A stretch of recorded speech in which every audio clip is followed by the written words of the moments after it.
Rabbana atina min ladunka rahmatan wa hayyi lana min amrina rasyada. Inna fatahna laka fathan. Rabbi shrah li sadri wa yassir li amri wahlul 'uqdatam min lisani yafqahu. Ilahi anta maqsudi wa ridha matlubi. Amma ba'du. Qala Allah ta'ala fi kitabil karim, a'udzu billahi minasy syaithanir rajim. Bismillahirrahmanirrahim. Al-yawma akmaltu lakum dinakum wa atmamtu 'alaikum ni'mati wa raditu lakum al-Islam dinan. Semua qala Allah ta'ala aidan, bismillahirrahmanirrahim. Walan tarda ankal yahudu walan nasara hatta tattabi'a millatahum. Ayat surah Allah. Allah Subhanahu wa taala berfirman dalam Al-Qur'an surah Al-Maidah ayat 3, ayat yang sudah saya bacakan, terjemahannya ialah pada hari ini kata Allah, saat itu adalah hari wada, Rasulullah Muhammad SAW mengerjakan hari wada dan beliau berhaji memang satu kali. Karena selesai itu 70 sekian hari kemudian beliau wafat. Hari ini telah aku sempurnakan bagimu agamamu, telah aku cukupkan nikmatku kepadamu, dan ridholah aku Islam itu menjadi agama. Tinjauan kita adalah terhadap kata-kata ridho. Allah ridho, Islam itu menjadi agama kita. Allah mencukupkan nikmatnya kepada kita bagi kita ini beragama. Sebanyak apapun nikmat itu diberikan Allah kepada kita menurut perasaan kita, kekayaan, ketampanan, kepintaran, kehebatan, kedudukan, tapi tanpa beragama, yaitu agama Islam, nikmat itu tidak sempurna. Kesempurnaan nikmat hidup adalah dengan beragama, yaitu agama Islam. Di ayat 120 surah Al-Baqarah juga dipakai kata-kata ridho, tetapi dalam bentuk negatif. Tidak akan pernah ridho, tidak akan pernah senang, tidak akan pernah suka, tidak akan pernah legowo kepada engkau ya Muhammad dan umatmu nanti, yaitu Yahudi dan Nasara. Ketidakridhoannya itu diikuti dengan upaya-upaya menundukkan kamu, membujuk kamu, atau sekaligus melemahkan kamu sehingga hatta tattabi'a millatahum, kamu mengikuti millahnya, idenya, kemauannya, agama. Dan yang semestinya ialah ini ridho ini dipakai untuk apa sebenarnya? Untuk yang negatif atau yang positif? Jadi begitu tidak baiknya Yahudi itu, apa yang Allah ridho pun dia tidak ridho. Paham ya? Apa yang Allah ridho dia tidak ridho. Itulah yang dihadapi oleh umat Islam. Pertanyaannya ialah, pesimiskah kita menghadapi itu? Tidak. Jadi apa ini? Inilah ujian kepada kita di dalam mempertahankan keridhaan Allah. Walaupun ada orang umat bangsa tidak ridho kepada apa yang Allah ridho itu, hadapi saja. Setuju? Setuju. Setuju. Dengan dengan resiko paling tinggi mati, tapi mati syahid. Maka itulah, kalau saya belokkan sedikit ke situ, tapi bukan itu tema kita hari ini. Hari ini saya akan membahas soal itu. Ibadah ini ada ibadah pokok, ibadah utama, ibadah seni. Ada ibadah yang tumbuh, berkembang, berbuah dan berkelanjutan. Ada ibadah yang sekali dikerjakan tak bisa diulang lagi, tapi mulia, mati masuk surga. Bapak Ibu pilih yang mana? Terakhir. Tak bisa dipilih, tiga-tiganya mesti. Ibadah pokok sholat, tapi dia lebih cenderung diumpamakan dengan tiang. Begitu kita dirikan tiang, begitulah dia, tak akan mungkin beranak tiang, tak akan mungkin bertambah tiang. As-sholatu imanuddin, sholat itu tiang agama. Sholat itulah yang membuat kita terhubung kepada Allah, karena Allah sudah berikan instrumen, alat, fasilitas di dalam diri kita, roh, yang nanti komponennya ada qalbu, ditambah lagi nanti dengan nafs, ditambah lagi dengan hawa, akal, pikiran, itu semuanya nyantel di roh. Kalau nggak ada roh, nggak ada semua itu.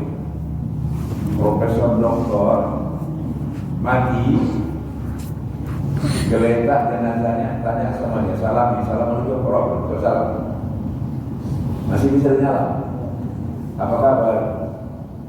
Tak berfungsi lagi, karena tidak ada roh. Jadi hakikat manusia itu adalah roh. Tapi untuk menjadi manusia, roh itu ditumpangkan, ditaruhkan, dititipkan ke dalam tubuh.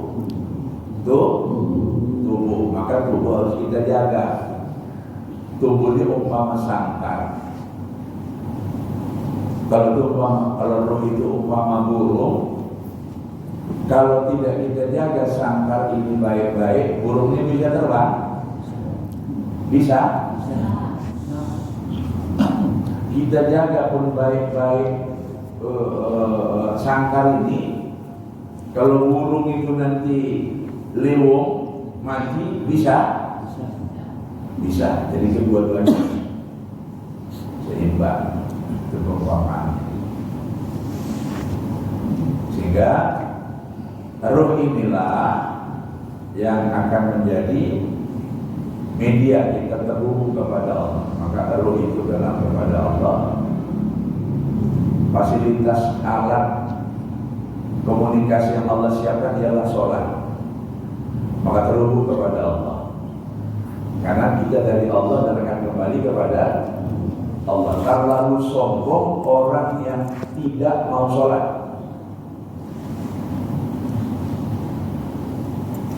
Dia hidup ruhnya dari Allah, fasilitas dari Allah, numpang di bumi Allah, rezekinya dari Allah, nanti juga bakal mati kembali kepada Allah, tapi tidak mau menjadi rumahnya itu sholat. Terlalu sombong. Apalagi yang sudah tahu sholat itu wajib, sholat itu adalah merupakan ibadah pokok baginya, tidak dikerjakan. Itu sombong, campur lantang, campur mentiko, campur apa lagi Pak? Campur apa lagi? Nah semua di situ ya. Lantang, mentiko, sombong, meleret. Apa lagi? Bersyukurlah kita ibadah sholat ini, ibadah pokok kita kerjakan dengan cara terbaik, berjamaah di awal waktu di masjid. Maka jaga waktu, maka jaga jamaah, jaga masjid. Program-program masjid kalau sudah disusun, disepakati, jaga supaya sukses. Jangan direcoki, jangan dikritik tak menentu. Tapi kadang-kadang yang mengkritik itu pula yang jarang ke masjid, itu pula yang jarang menyumbang, itu pula yang tidak bisa bikin apa-apa. Betul? Nah, kok betul pula? Betul? Ada begitu? Cuma 16 nih. Gak bisa, memang itu penyakit umat. Maka pengurus-pengurus jangan bimbang dengan yang begitu, hadapi saja. Syukurlah kita di masjid ini kita tidak mengalami yang macam itu. Setahu saya ada ibadah yang tumbuh berkembang, berbuah dan berkelanjutan, itulah dia ibadah maliyah dalam bentuk zakat, infak, sedekah. Ada ibadah yang sekali dikerjakan menghabiskan jiwa raga, meninggal, mati syahid, tak bisa diulang lagi. Nah, sekarang ini sedang terjadi di belahan dunia sana, kawan-kawan kita di Palestina dan khususnya di jalur Gaza, peperangan yang memang menelan korban bagi yang ikut langsung dalam jihad fisik itu, resikonya adalah kehilangan nyawa. Mereka yang korban itu meninggal mati syahid mulia dan mereka sudah bahagia di sana.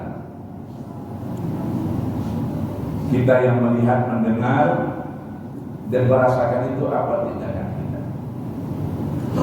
Ada yang berdoa seperti kita, ada yang berdoa dalam qunut nazilah, ada yang mengumpul dana, ada yang melakukan dukungan membaca alam tara kaifa fa'ala rabbuka bi ashabil fil alam yaj'al kaidahum fi tadlil wa arsala 'alaihim tayran ababil tarmihim bi hijaratin min sijil wa ja'alahum ka'asfin.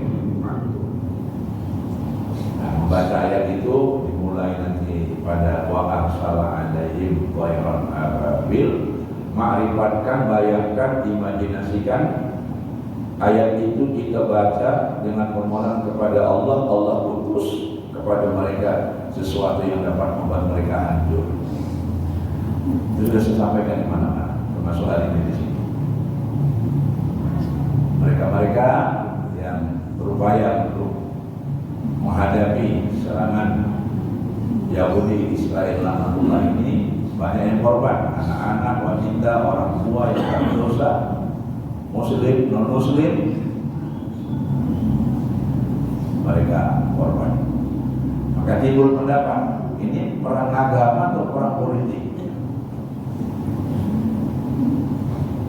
Saya tidak suka membahas dari sisi manapun. Yang jelas, perang yang terjadi di sana itu satu, genosida, pembantaian, maka manusia korban, anak-anak, orang tua, wanita. Yang kedua, yang terbanyak di sana itu adalah umat Islam. Yang ketiga, motifnya adalah mengambil tanah orang. Kalau mengambil itu baik-baik, minta bagi yang bagus tidak masalah, karena harus menghancurkan. Begitulah maka Allah menggunakan kata-kata walan, lan to never, walan tardo angka al-yahud wa nasar hatta tattabi'a millahum. Tidak akan pernah senang mereka kepada kamu. Jadi jangan diharapkan mereka itu mau berdamai, kecuali mereka dihancurkan. Maka di surah Al-Isra ayat 456 jelas mereka berbuat kejahatan 2 kali di muka bumi, nanti kejahatan yang ketiga barulah mereka hancur kalau umat Islam itu bersatu melawannya. Saya lebih suka membahas umat Islam bersatu melawannya. Bersatukah kita sudah? Sudahkah kita lawan? Mudah-mudahan dengan adanya peperangan ini sudah lebih 30 hari membuat kita bersatu melawan mereka dengan pertolongan Allah. Mereka puncak kaca, pontang-panting, murad-marid, berondok di sana sini. Nanti yang berondok di balik batu itu bercakap, ini yang begini hadir sini. Jadi kalau masa itu sudah sampai, dunia tak lama lagi. Ya, balik kita ke pangkal tadi. Ridho itu ada 3 macam. Berapa Pak? Berapa Pak? 3. Ridho Allah kepada makhluknya, terutama manusia. Yang kedua, ridho manusia kepada ketentuan Allah. Yang ketiga, ridho makhluk kepada makhluk. Mari kita mulai.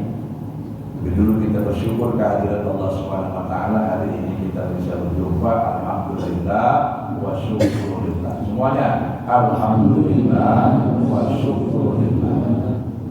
Minta maaf saya jadwal pada bulan lalu tidak bisa saya isi. Saya wajib hadir di acara unduh mantu ada ipar saya, adik Umi, istri saya Haja Sri Sugiarti, nomor 3 di Pekanbaru. Tidak bisa saya elakkan. Sudah mau saya elakkan supaya saya tak ikut, tetap di sini, tapi tak bisa. Saya mohon maaf. Alhamdulillah hari ini kita jumpa. Mari kita ini kesyukuran ini dengan mengucapkan salawat dan salam kehadiran junjungan kita Rasulullah Muhammad sallallahu alaihi wasallam.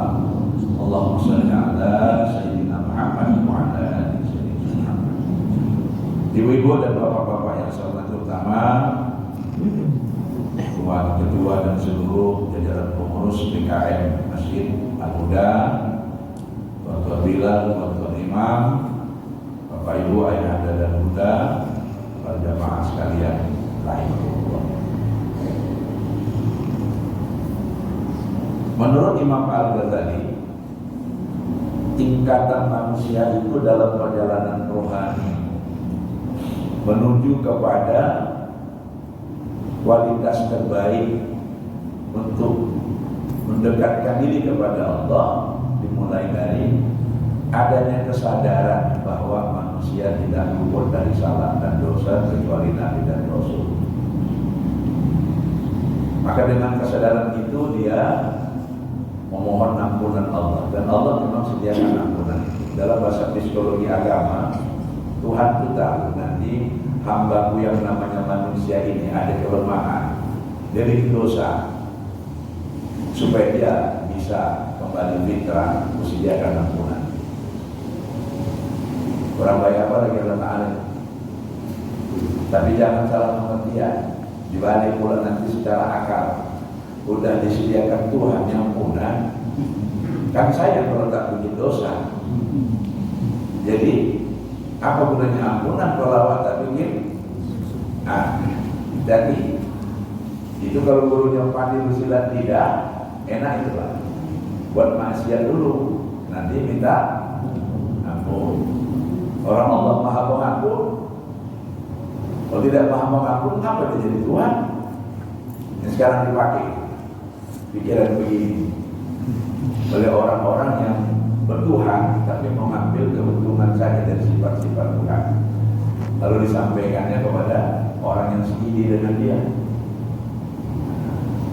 Hati-hati kita, hati-hati kita. Jadi kita yang mana Bu ya, sedapat mungkin jaga jangan berdosa.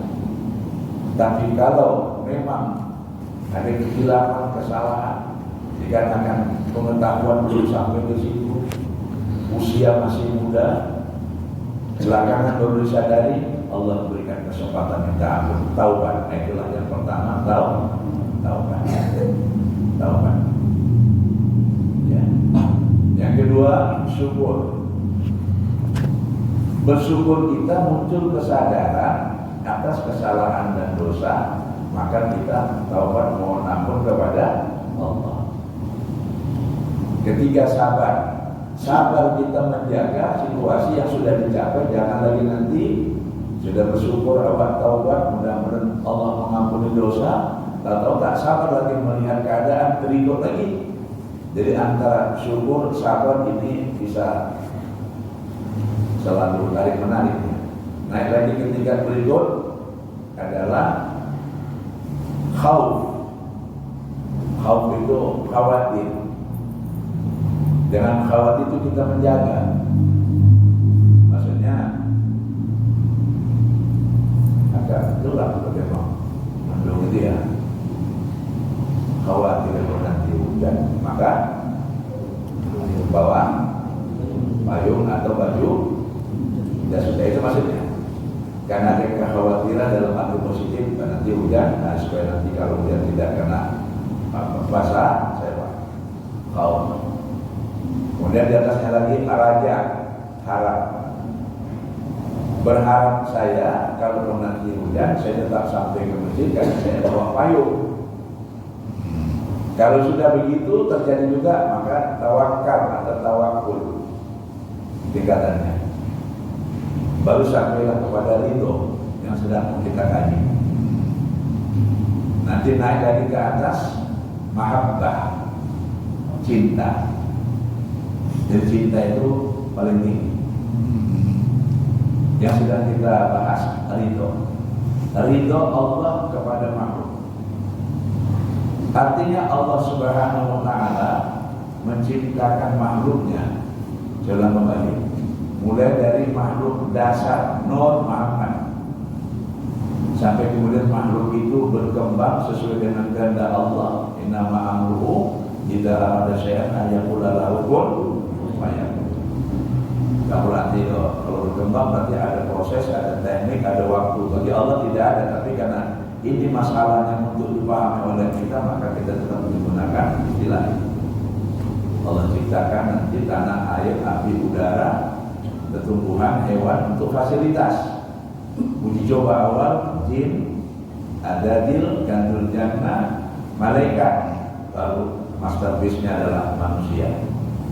Karena inilah makhluk yang dapat mengenal Allah dan menjalin hubungan dengan Allah.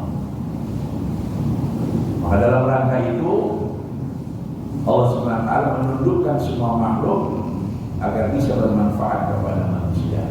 Tapi ada makhluk dan ada manusia yang sudah begitu pun Allah ridhonya, disiapkan segala sesuatu untuk dia, masih juga menyalah-nyalahkan makhluk dan juga Allah Ta'ala. Kenapa pula banjirnya, barang-barang rusak, terpaksa mengungsi? Kalau itu umpamanya untuk contoh kayak pagi ini, ada orang yang sebantuan rumahnya terendam, barang-barangnya rusak, Allah menentukan begitu. Andai itu dialami oleh kita, salah seorang kita, Bapak, bisa dapat balik itu. Masa ringkasnya, rumah kebanjiran, barang-barang rusak, bisa itu? Bisa. Berat tergantung iman. Hah? Berat tergantung iman juga. Itu jawaban tulisan, berat tergantung iman. Terus nanti prakteknya apa? Dengan ilmu dipelajari sifat air. Sifat air itu satu, lunak. Kalau masuk angin, masuklah air. Tak ada yang bocor ini. Tak ada nampak bocor, tapi kenapa merebus? Iya, tiris sedikit, kata ketua Kenajian orang Melayu, tiris. Kata orang Jawa, merembes. Kenapa? Karena ada lubang sedikit apapun, kalau masuk angin, masuk lunak.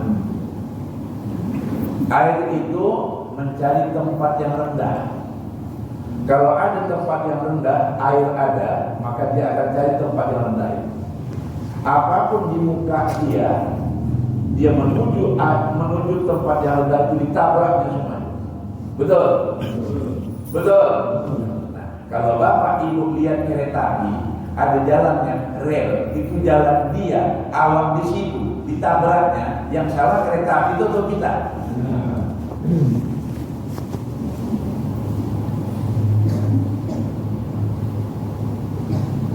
Jadi kalau air melanda, karena kita di tempat yang rendah, dia datang lalu berkumpul di situ karena dia suka tempat yang rendah, tergenang rumah, rusak semua. Yang salah air atau kita?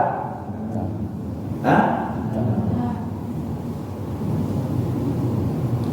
Air tidak salah, dia diciptakan untuk memberi manfaat kepada manusia. Baru kita, iya pula, jangan nyala-nyalakan air, tak ada air mati kita. Betul? Tapi enak kita menengok air berlomba-lomba ke pantai. Itu disebut ombak.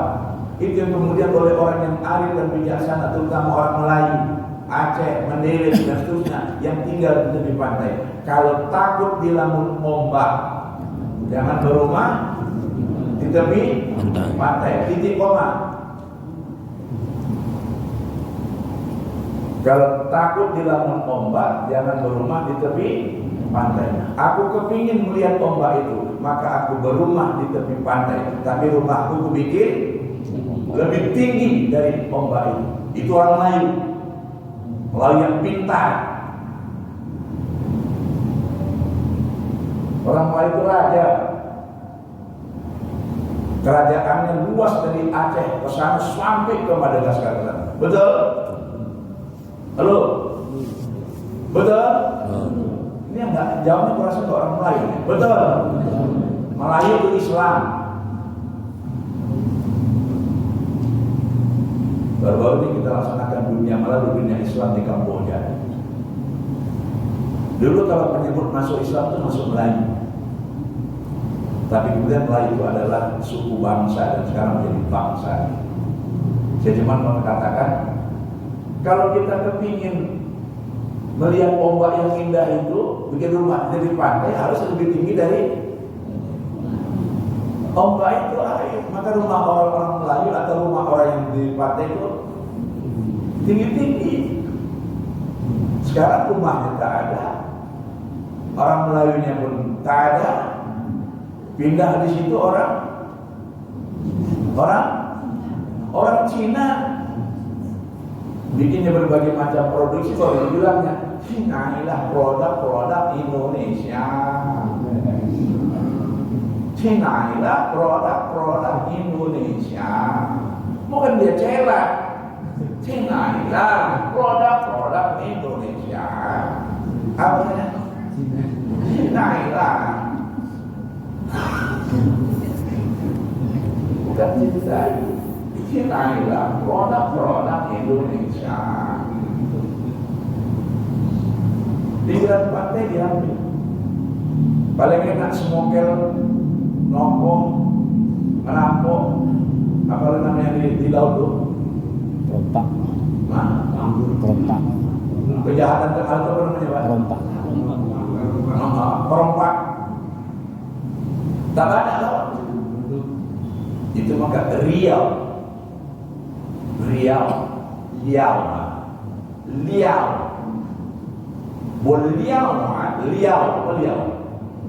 Lewat hilang aja.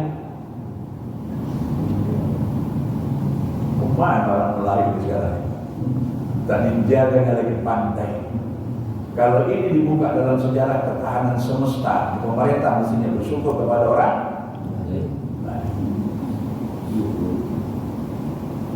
Kok situ pun tadi kita nya. Susah juga Pak ya. Pemerintah mestinya memikirkan itu. Kalau dia tak mikirkan, ganti pemerintah mesti orang Melayu. Setuju? Elah. Dua pilih juga Cina, makanya si Hasim ketua DPRD Medan. Umat Islam itu cepat kagum, mudah heran tapi gampang lupa. Ingat 14 Februari Ya, Rabu. 14 Februari pilih wakil-wakil kita. Wakil-wakil dulu. Wakil DPRD Medan, kabupaten, kota, provinsi, DPD RI, DPR RI. Wakil kita dulu. Pilih. Pelajari politik.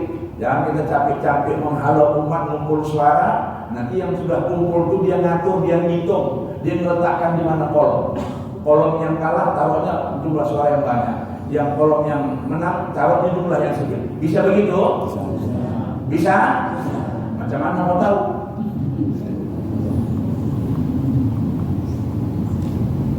Tak semudah itu Pak. Nanti spesial kita bahas politik dalam perspektif tasawuf. Dari pagi sampai sarapan sampai makan siang kita bikin. Mau? Maaf. Nah, belum siap cara apa bapak mau pulang duluan. Begitu.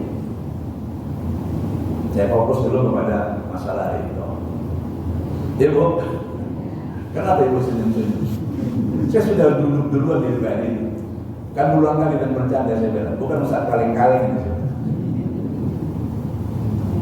Tapi sekarang saya mau fokus kepada masalah itu.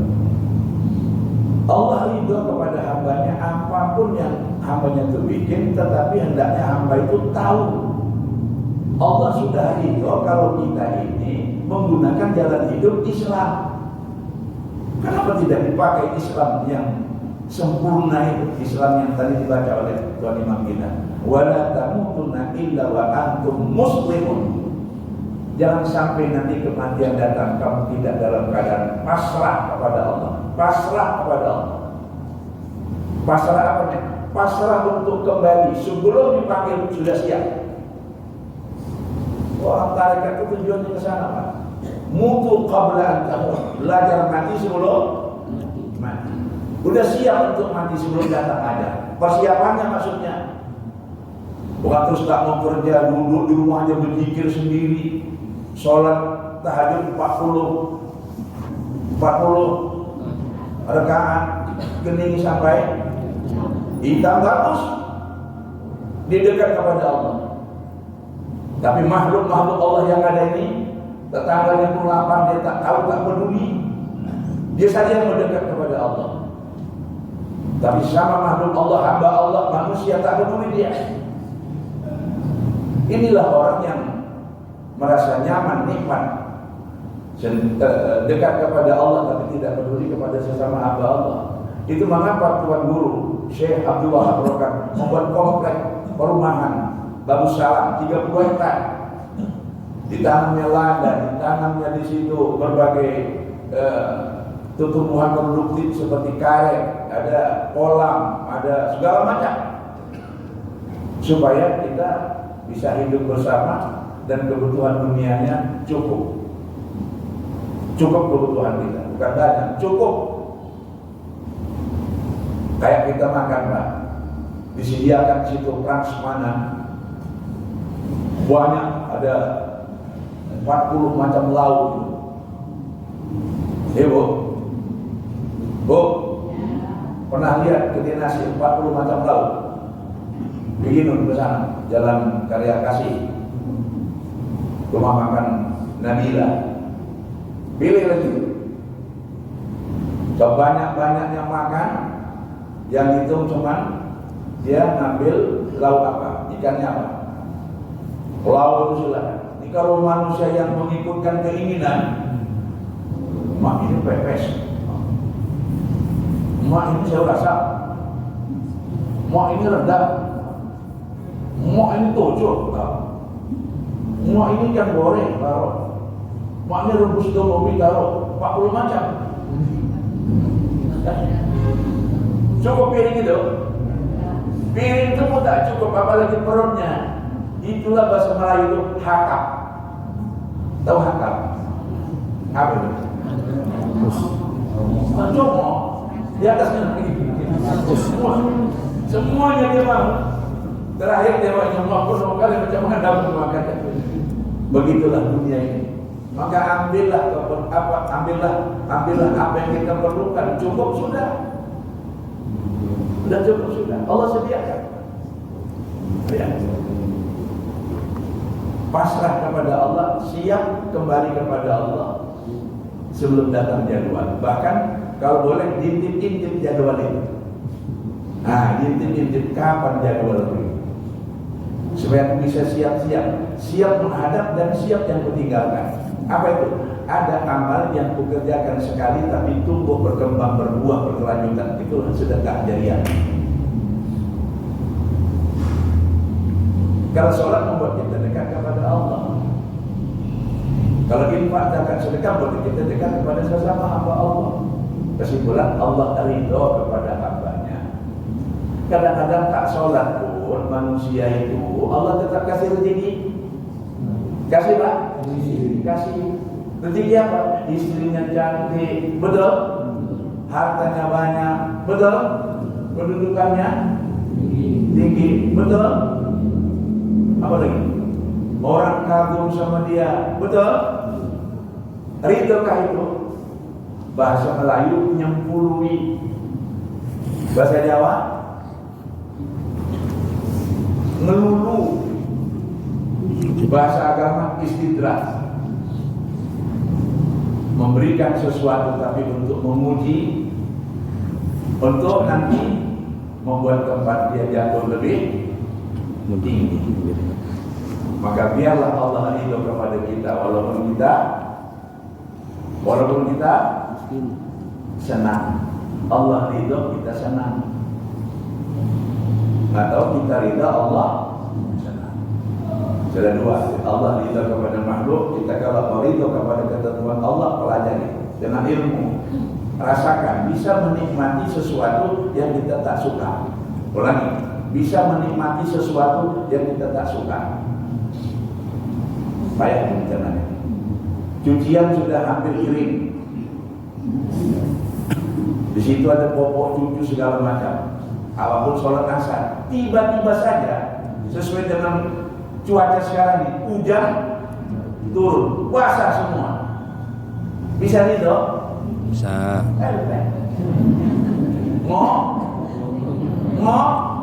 Ngomel. Hujan pula tadi elok-eloknya cuaca. Inilah gara-gara sholat berjamaah imamnya tadi mungkin baca surah Al-Baqarah panjang tadi. Hujan kesempatan kau di jemuran gitu. Ambil hikmah. Ada orang yang perlu hujan, maka turun hujan, Allah berikan. Atau mungkin ada kodok morek yang minta hujan dia. Kenapa kita pulang habis dicuci popok cucu, semuanya dijemur, tak ada yang tinggal restan serat? Ya, jadi pelajaran. Lain kali jangan tunggu habis dulu semua baru dicuci separuh, supaya nanti kalaupun hujan basah ada lagi stop. Bisa gitu? Nah itulah maka bisa itu imannya udah kita senang. Bisakah Bapak Ibu sakit tapi merasa senang? Bisa. Ini saya ceritakan teman saya, Ustaz almarhum sudah meninggal. Buya, awak tak bisa ikut ke Baras Raji, zikir bersama jamaah. Kenapa? Awak lagi senang-senang di rumah sakit.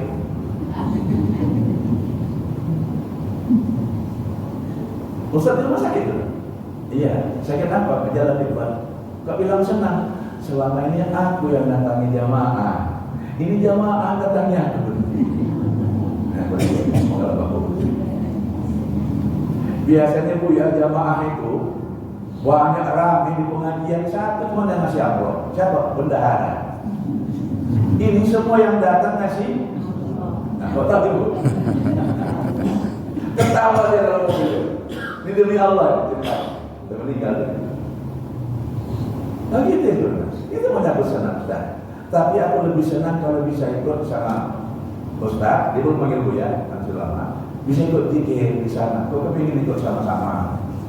Ya tak apa-apa lah, semua cepat sehat ya. Jangan doakan cepat sehat. Nanti tak datang jamaah ini. Jamaah banyak ganti-gantian kalau tidak datang. Terus sempat seminggu 1 hari 40. Nah, itu 7 hari kali 40 banyak juga ya. Ini canda tetapi ini juga senang dia. Selamanya awak datangi jamaah ya. Ini jamaah datangi awak, kenapa tak senang? Selamanya awak mengaji satu majelis seberapa pun banyaknya orang tuh yang kasih abrol cuman bendahara. Ini masih ngasih cepat sehat ya Ustaz. Gitu. Itu salah satu contoh mengapa dia bisa menikmati sakit itu, karena sakit itu tetap berobat, sakit berdoa mohon kepada Allah disembuhkan, tapi jangan mengeluh. Kalau mengeluh tambah penyakit baru. Betul? Tapi jangan pula nanti ilmu dipakai jadi pura-pura sakit. Pura-pura sakit ke rumah sakit atau tak ada orang datang. Allah Maha tahu isi hati kita. Ya. Nah, kemudian ridha makhluk kepada makhluk. Bapak Ibu, saya ringkaskan saja. Air ini putih, transparan, jernih, suci, mensucikan. Boleh diminum, betul? Betul? Kalau saya minum air ini, maaf, masuk ke perut saya, berproses, nanti sebahagian keluar menjadi air seni. Dia tadinya suci, tapi gara-gara memenuhi hajat hidup manusia, minum.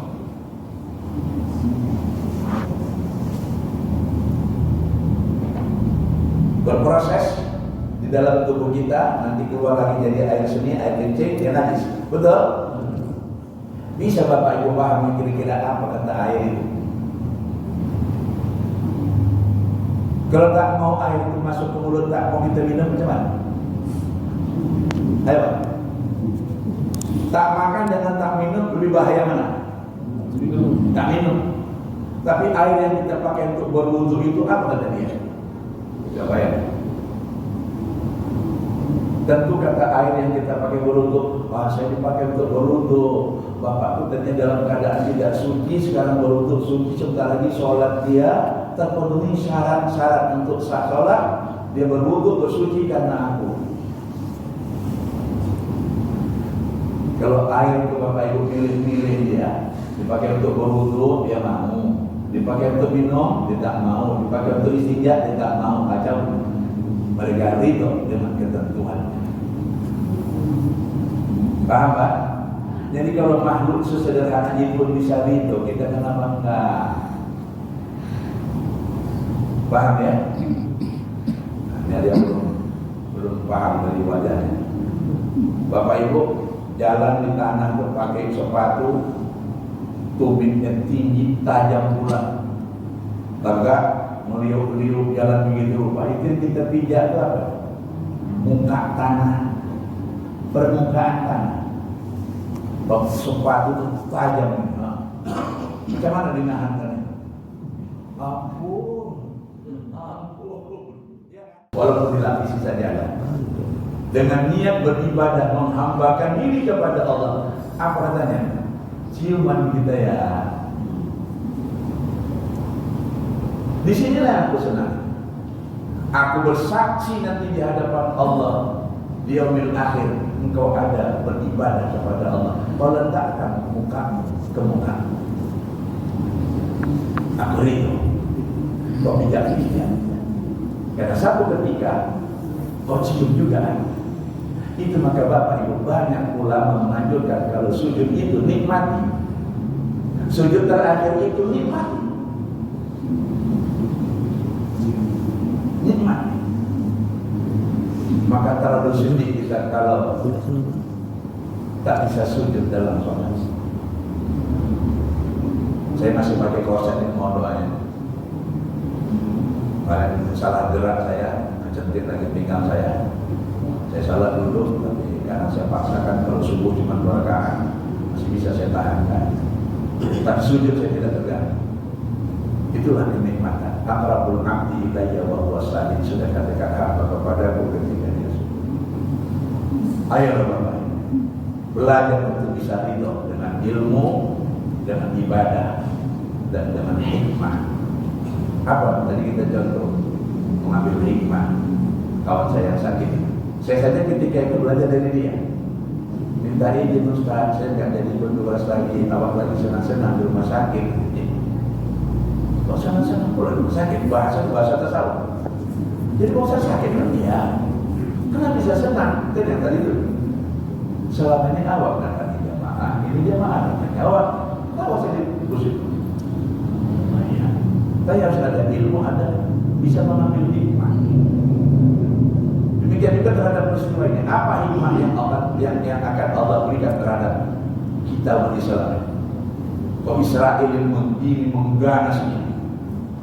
Ya Pak, si Ustaz yang ini bilang begini, ini bilang begini. Sesama Ustaz di medsos itu beda pendapat. Ar-Razi bilang begini, ya.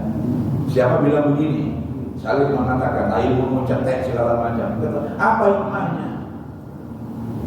Ilmu hikmah tidak bisa kalau tidak dihayati dengan mendekatkan diri kepada Allah. Allah yang kasih.